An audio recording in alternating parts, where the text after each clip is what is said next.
است. میگه دخلت انا و فاطمه على النبي صلی الله علیه و سلم و وجدناه بکاء شدید. ببین یبکی بکاء شدید. حضرت علی میگوید بار با همراهی دختری حبیب خدا فاطمه.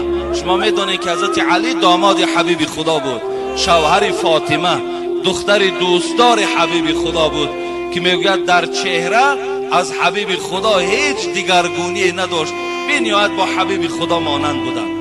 میگوید بار دست فاطمه را گرفتم و خانه خسور خود پدر یعنی فاطمه حضرت رسول اکرم آمدم و وجدناه یبکی بکاء شدید.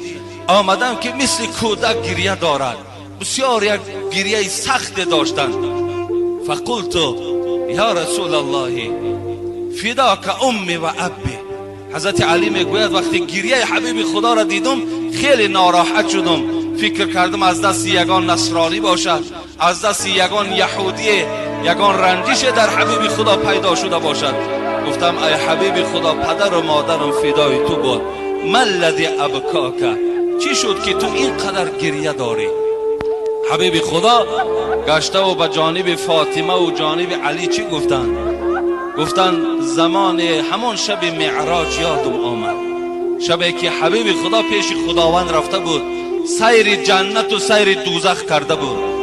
گفت همون زنهایی که در عذاب دیدم همونها پیش خاطرم آمد، دیگر هیچ طاقت ایستادن نکردم، برای زنهای امتم گریه میکنم. فاطمه وقتی که نام زنها را که شنید در حال از حبیب خدا پرسید ای پدر عزیز، گفت چگونه زنها دیدی و چگونه عذاب دیدی؟ خواهرای عزیز انشاءالله من باوری دارم این صدای من شاید به گوش اونها رود، این سخن حبیب خداست. رسول اکرم گفت دیدم یک گروه زنها را دیدم که از مویهای سر آویزان بودند، از مویهای سر آویزان بودند. دویم گروه را دیدم که از زبانها آویزان بود، در حلق اونها چرک و زقوم همون دوزخ ریخته میشد.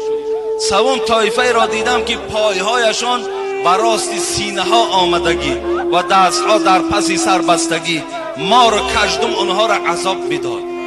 چهارم طایفه که دیدم فقط از سینه ها کشال بودند. پنجم طایفه دیدم سرها سری خوب بود، بدنها بدنی خر بود. لیکن هفتم طایفه که دیدم همگی زنها مثل سگ بودند. این حالت دیدم، عذاب اونها را دیدم. از جبرائیل پرسیدم ای جبرائیل این طایفه چی طایفه باشد و چی عذاب، از بحری چی اینها را خدا اینقدر عذاب بدهد؟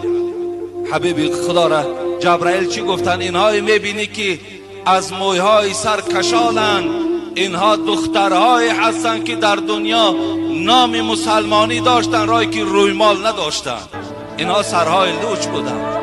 از مویهای زیبای اینها تا جایی که شوهرها راحت کنند مردهای بیگانه راحت میکردن. از این پریچاسکه هایی که اینها برای پیدا کردن و برای آماده کردن زنا چقدر زیبا پریچاسکه ها میکردن، اینها همون طایفه های هستند که در دنیا موی سری خدا مردهای بیگانه را نشان دادن. اینها را خدا به همین خاطر از مویهایشان آویزان کردن. گفت دویم طایفه که از زبان کشال بودند. فاطمه میپرسد اونها چگونه بودند؟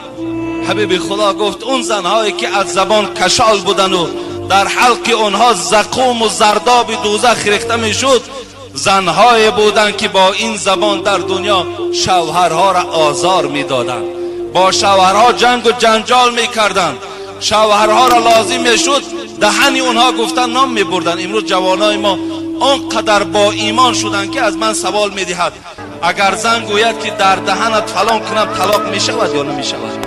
من میگم همین معامله را کی کرد؟ میگد عائله من بر من کرد. تو چی؟ من توقت میکنم و صبر میکنم و زندگی با این زن میکنم و این زن را تربیه میکنم.